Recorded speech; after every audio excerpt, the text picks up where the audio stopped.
This past week, Jerusalem has been the center of world news once again.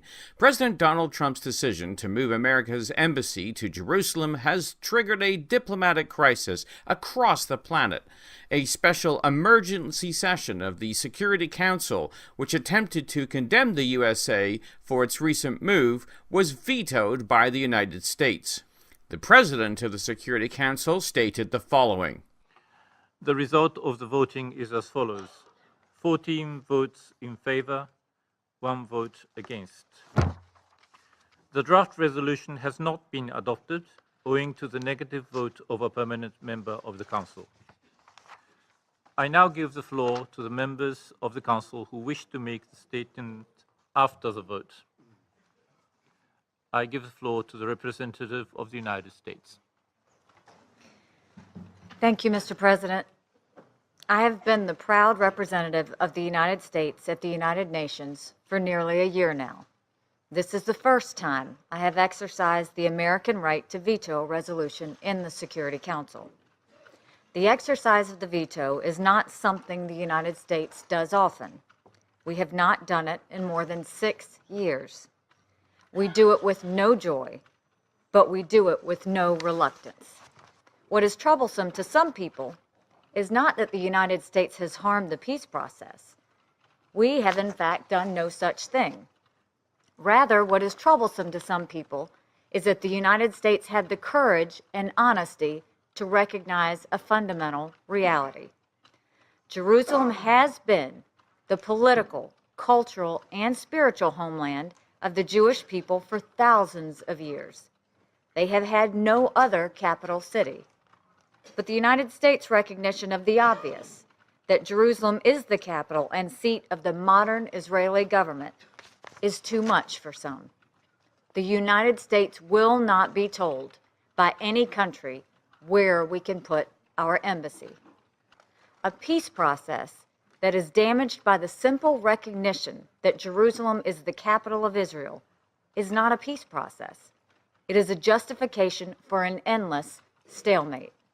The United States has done more than any other country to assist the Palestinian people, by far. Since 1994, we have given over $5 billion to the Palestinians in bilateral economic assistance, security assistance, and humanitarian assistance. The United Nations Relief and Works Agency for Palestinian Refugees operates schools and medical facilities throughout the region. It is funded almost entirely by voluntary contributions. Last year, the United States voluntarily funded almost 30% of UNRWA's budget.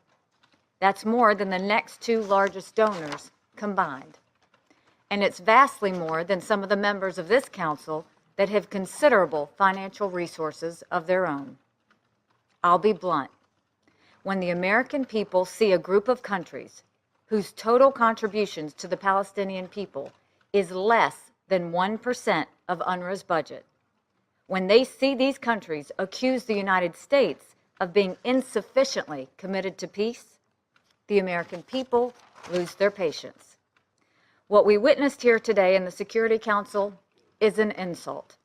It won't be forgotten. It's one more example of the United Nations doing more harm than good in addressing the Israeli-Palestinian conflict. Today, for the simple act of deciding where to put our embassy, the United States was forced to defend its sovereignty. The record will reflect that we did so proudly.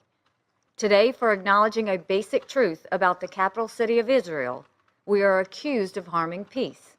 The record will reflect that we reject that outrageous claim.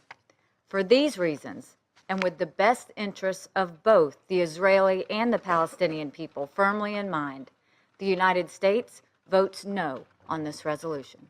Thank you. And so the words of the prophet come true in our day and age. A city that was desolate for so long has become the tinderbox of world politics. Zechariah chapter 12 verse 3 stated, "In that day will I make Jerusalem a burdensome stone for all people. All that burden themselves with it shall be cut in pieces, though all people of the earth be gathered together against it." Well, the world was up in arms that the USA vetoed the Security Council resolution, so the Palestinians and several Arab states called for an emergency meeting of the United Nations General Assembly. President Trump had the following to say ahead of that meeting. I like the message that Nikki sent yesterday at the United Nations for all of these nations that take our money and then they vote against us at the Security Council, or they vote against us potentially at the Assembly. They take hundreds of millions of dollars and even billions of dollars, and then they vote against us. Well, we're watching those votes. Let them vote against us. We'll save a lot. We don't care. But this isn't like it used to be, where they could vote against you and then you pay them hundreds of millions of dollars and nobody knows what they're doing. So, Nikki, that was the right message that you and I agreed to be sent yesterday, and I've had a lot of good comment on it, believe me. People are tired of the United States. People that live here are great citizens that love this country. They're tired of this country being taken advantage of, and we're not going to be taken advantage of any longer. When the General Assembly gathered together, several nations made statements ahead of the vote. Nikki Haley, the United States ambassador to the UN, reiterated much of what she stated in the Security Council, but added the following. I've often wondered why, in the face of such hostility, Israel has chosen to remain a member of this body. And then I remember that Israel has chosen to remain in this institution because it's important to stand up for yourself. Israel must stand up for its own survival as a nation, but it also stands up for the ideals of freedom and human dignity that the United Nations is supposed to be about. She ended her speech by stating, America will put our embassy in Jerusalem. That is what the American people want us to do, and it is the right thing to do. No vote in the United Nations will make any difference on that. But this vote will make a difference on how Americans look at the UN and on how we look at countries who disrespect us in the UN. And this vote will be remembered. Thank you. What we are seeing is a seismic shift in the U.S. foreign policy as it aligns itself with Israel and moves away from those who do not share its values. Canada abstained from the vote and sooner or later will have to get off the fence. Britain, Australia, and New Zealand will have to be humbled to make the shift in their policy too, as the prophets require them to fall in line with the merchants of Tarshish and all the young lions thereof, as described in Ezekiel 38 and verse 13. The Israeli ambassador to the UN, Danny Danon, clearly identified Israel's connection to the city of Jerusalem in the defense that he made. It is shameful for the United Nations that I must stand before you today. It is shameful that this meeting is even taking place. Jerusalem is the holiest place on earth for the Jewish people. It is the capital of the state of Israel. Period. It is a fact that simply cannot be disputed. King David declared Jerusalem the city of the Jewish people 3,000 years ago. The Jewish Bible mentions Jerusalem 660 times. Our prayers recall Jerusalem's holy name over and over again. As our Prime Minister, the first Prime Minister, David Ben-Gurion, said, and I quote, Jerusalem is an inseparable part of the history of Israel, of the faith of Israel.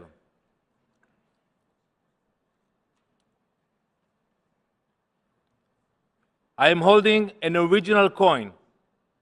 It's from 67 AD. It says in Hebrew, and I quote, Freedom of Zion. Look in the envelope in front of you. You will see you have a replica of the coin.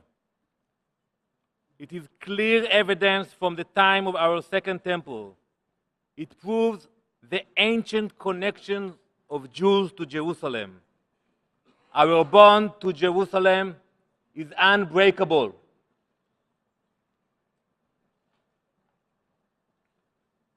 No UNESCO declaration, no empty speeches, No General Assembly resolution will ever drive us from Jerusalem.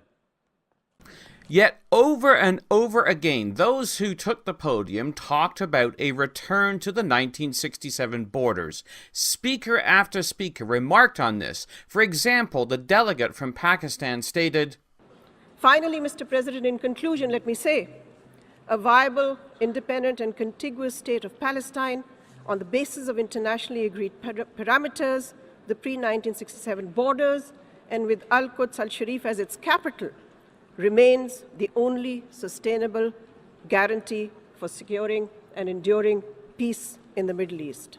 Really? A contiguous state of Palestine, meaning it's all connected? How is that going to happen? This idea has been around for a while. In fact, the same idea was put to Golda Meir in 1970 interview on a British television show. This is her response from back then. People say to us, pull back to the borders of 67, and then there will be peace. We were in the borders of 67 in June in 67 and in May 67. Why was there war? And immediately after the war, we said, let us sit down and negotiate peace. They didn't do it.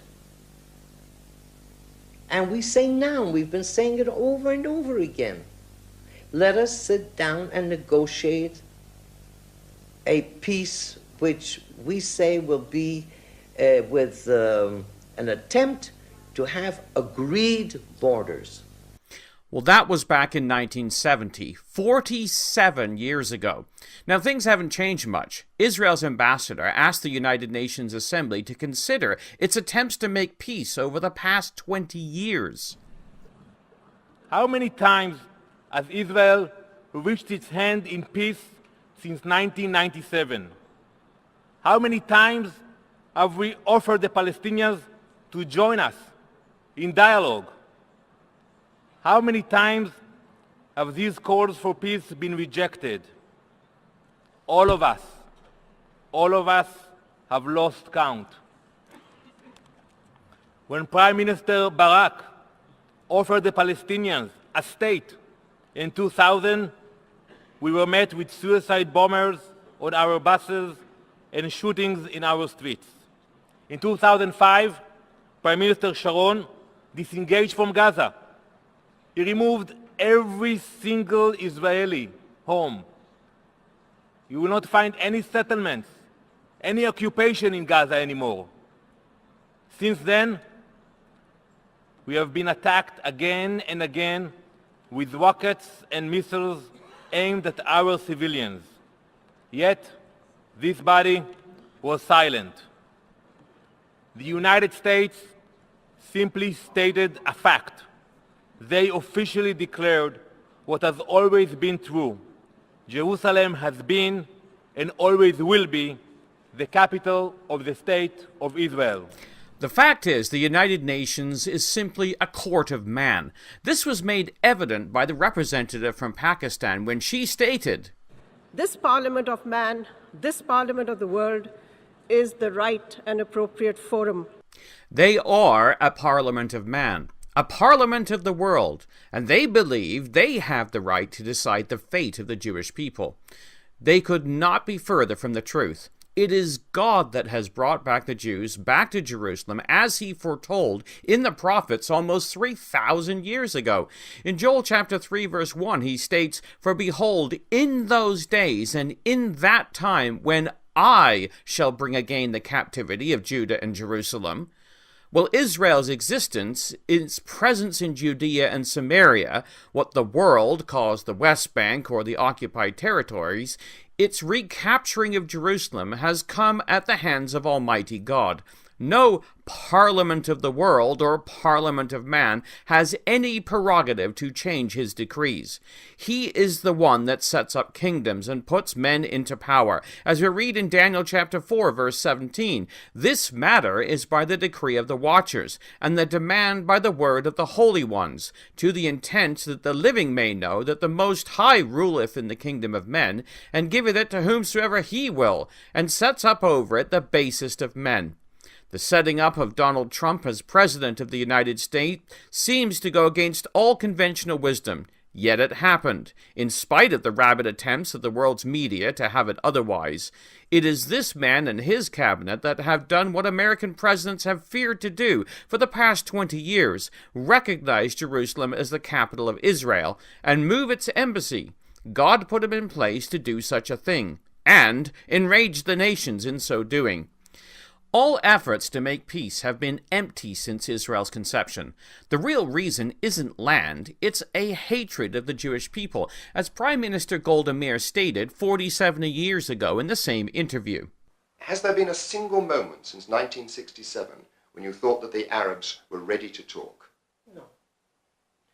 Because this is something that must be realized by people in the world, and unless they realize that, there is no understanding of the entire situation.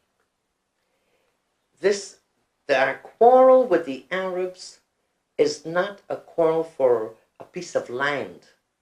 It's not for territory. It's not for anything concrete. They just refuse to believe that we have the right to exist at all. Well, that is the core of the issue, a hatred of God's chosen people. At the core of this is the enmity that began at the birth of mankind, between the people that God chooses as his own, whom he calls the seed of the woman, and those who oppose his plan, who he terms as the seed of the serpent, as we read of in Genesis 3 verse 15.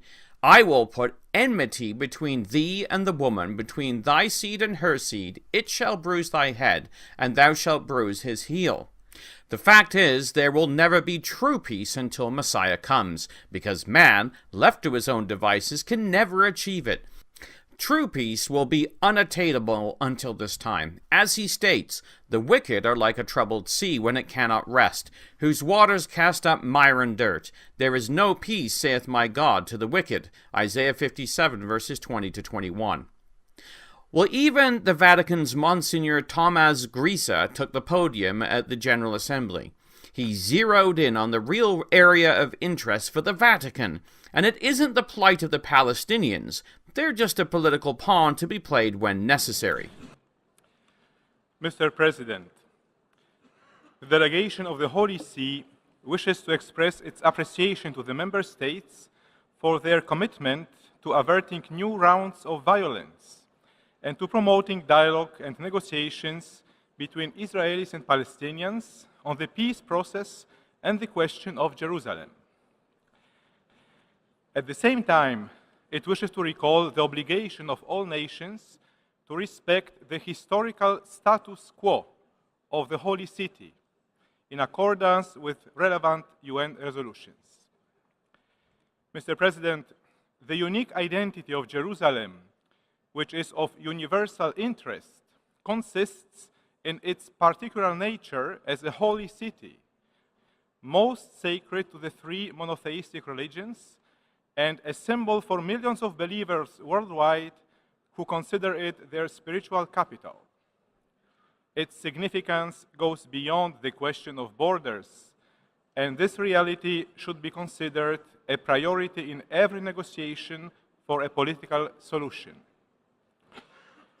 The Holy See, therefore, calls for a peaceful resolution that respects the nature of Jerusalem, its sacredness and universal value, and reiterates that only an internationally guaranteed status can preserve its unique character and be an assurance of dialogue and reconciliation for peace in the region.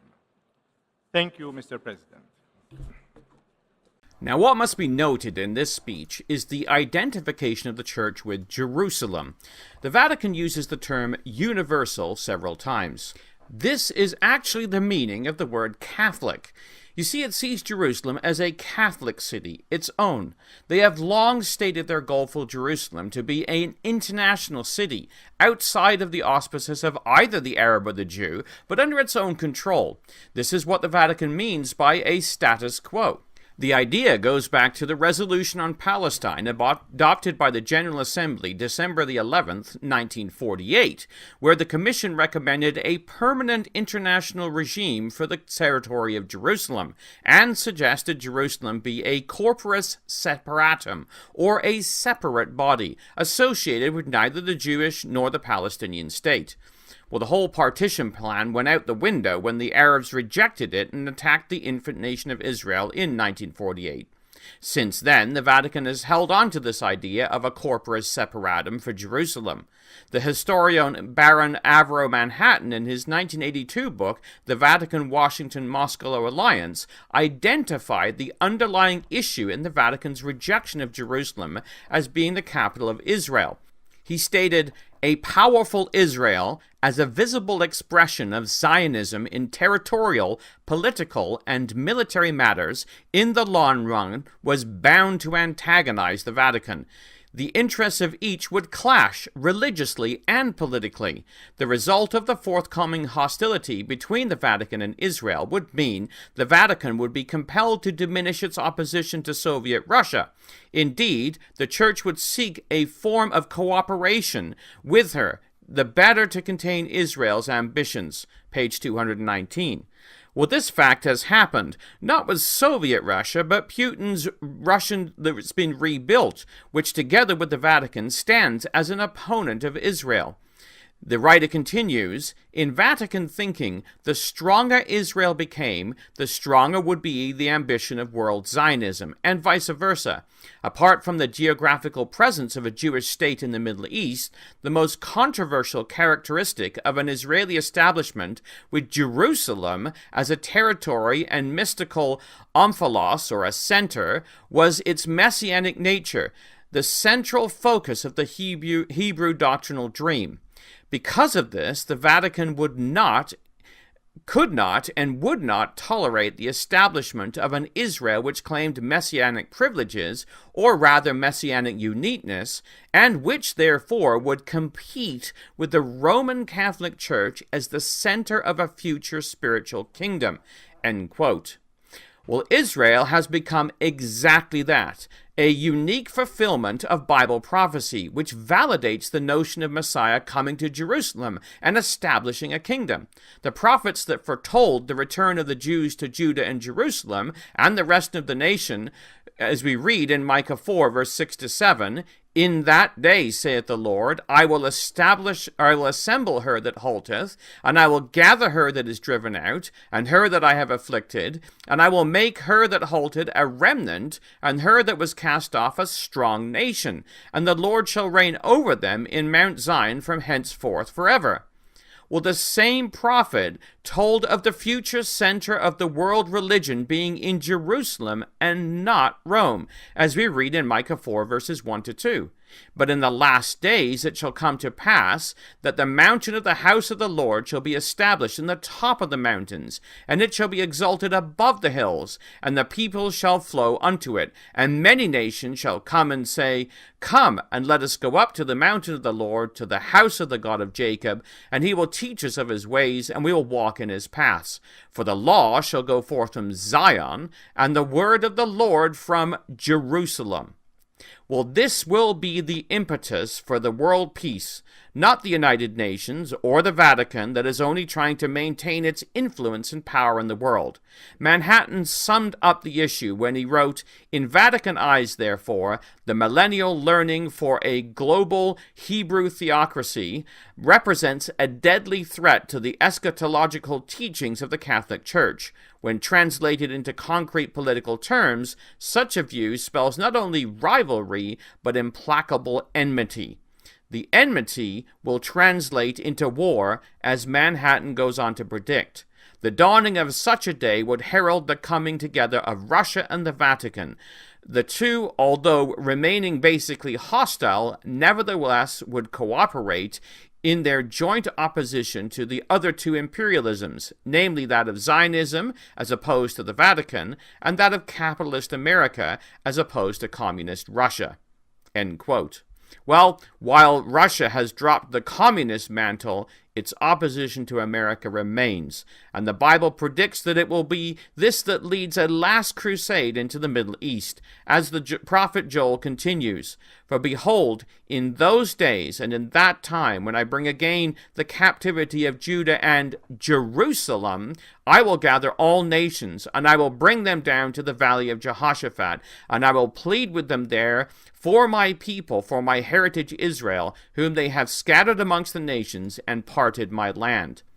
Well, God challenges the nations to come to a general assembly, not at the United Nations headquarters, but in Jerusalem, where he will preside as judge.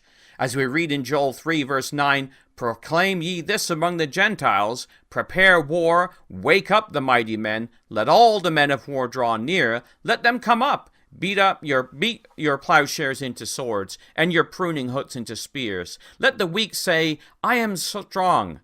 Assemble yourselves, and come, all ye nations, and gather yourselves together round about. Thither cause thy mighty ones to come down, O Lord. Let the heathen be wakened, and let them come up to the valley of Jehoshaphat.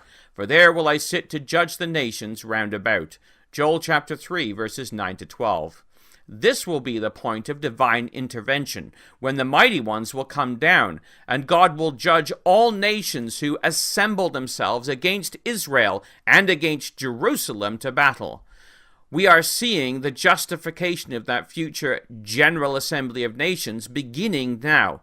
They will come, and they will fall upon the mountains of Israel, and God will be victorious over the arrogant who will go against his will. The end result truly will be peace on earth. As Micah continues in Micah chapter 4, he shall judge amongst many people and rebuke strong nations afar off. They shall beat their swords into plowshares and their spears into pruning hooks. Nation shall not lift up sword against nation, neither shall they learn war any more. That is the true peace on earth that we pray for.